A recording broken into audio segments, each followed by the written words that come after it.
जब सच को दबाने की कोशिश होती है तब आवाज बनकर उठता है कंटाप न्यूज। यहाँ खबरें नहीं, हकीकत बोलती है। यूपी पंचायत चुनाव में फर्जी वोटिंग पर लगेगी पूरी तरह से रोक। एसईसी के इन दो फैसलों को जानिए।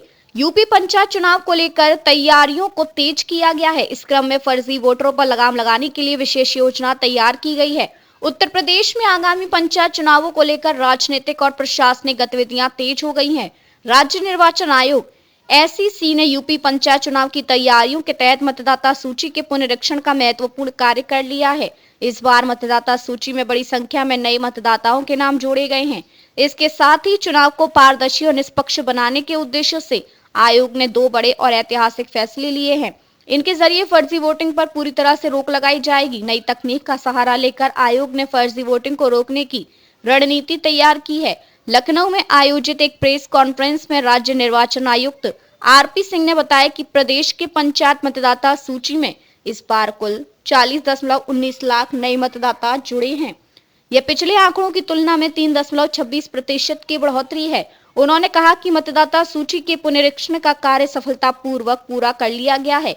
आगामी 23 दिसंबर को इसकी ड्राफ्ट सूची सार्वजनिक की जाएगी।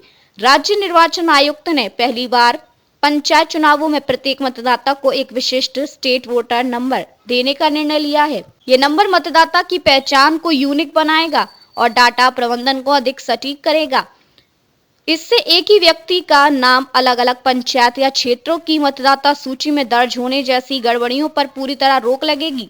पंचायत चुनावों में अब तक का सबसे बड़ा तकनीकी बदलाव फेशियल रिकग्निशन सिस्टम के रूप में देखने को मिलेगा। इस नई तकनीक के तहत मतदान केंद्रों पर मतदाताओं की पहचान चेहरे के जरिए की जाएगी। राज्य निर्वाचन आयुक्त आरपी सिंह ने कहा कि इस प्रणाली के लागू होने से फर्जी मतदान की आशंका लगभग खत्म हो जाएगी। अगर कोई व्यक्ति किसी अन्य नाम पर वोट डालने का प्रयास करेगा तो सिस्टम तुरंत अलर्ट कर देगा। राज्य निर्वाचन आयुक्त ने बताया कि 23 दिसंबर को ड्राफ्ट मतदाता सूची का प्रकाशन किया जाएगा। इसके बाद मतदाताओं को अपना नाम जांचने और किसी भी प्रकार की त्रुटि होने पर दावा या आपत्ति दर्ज कराने का अवसर दिया जाएगा। इसके निस्तारण के बाद अंतिम मतदाता सूची प्रकाशित की जाएगी।